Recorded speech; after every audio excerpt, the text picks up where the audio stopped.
ертеде кең даланың бір шетінде шағын ғана ауыл болыпты. Сол ауылда Әли деген бала өмір сүріпті. Әли зерек болғанымен бір кемшілігі бар екен. Ол жалқау әрі тез ашуланатын көрінеді. Анасы тапсырма берсе кейінге қалдырады. Достары ойнауға шақырмаса, өзі ешкімге көмектеспейді екен.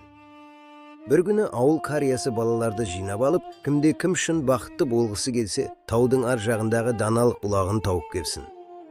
Бірақ ол бұлаққа тек еңбекқор, сабырлы, мейірімді жан ғана жете алады дейді.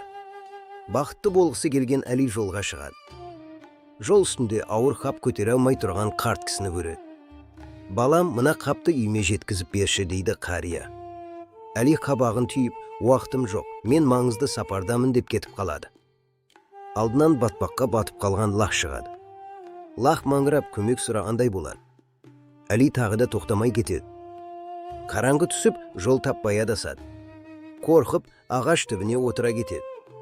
Сол кезде бір жарық пайда болып, алдынан ақ сақалды қария шығады. Неге жылап отырсың, балам дейді ол. Даналық бұлағын іздеп едім, табалмадым дейді Әли. Қария күлімсіреп, бұлаққа апарар жол жақсылық жолы. Көмектеспеген жанға жол ашылмайды дейді. Әли қатты ұялып, таң ата салысымен кері қайтады. Әли қарт кісінің қаптарын көтерседі. Батпақтағы лақты шығарып жібереді. Анасынан кешірім сұрап, үй шаруасына көмектеседі. Күн сайын еңбек етеді. Бірнеше айдан соң Әли сабырлы, еңбекқор балаға айналады. Қария, даналық бұлағын таптың ба деп сұрайды. Әли, жоқ, ата. Бірақ еңбек етіп, жақсылық жасап жүріп, жүрегімнің тынышталғанын таптым дейді. Нағыз даналық бұлағы адамның өз жүрегінде. Ол сендердің жақсы істеріңде деп аяқтайды қария.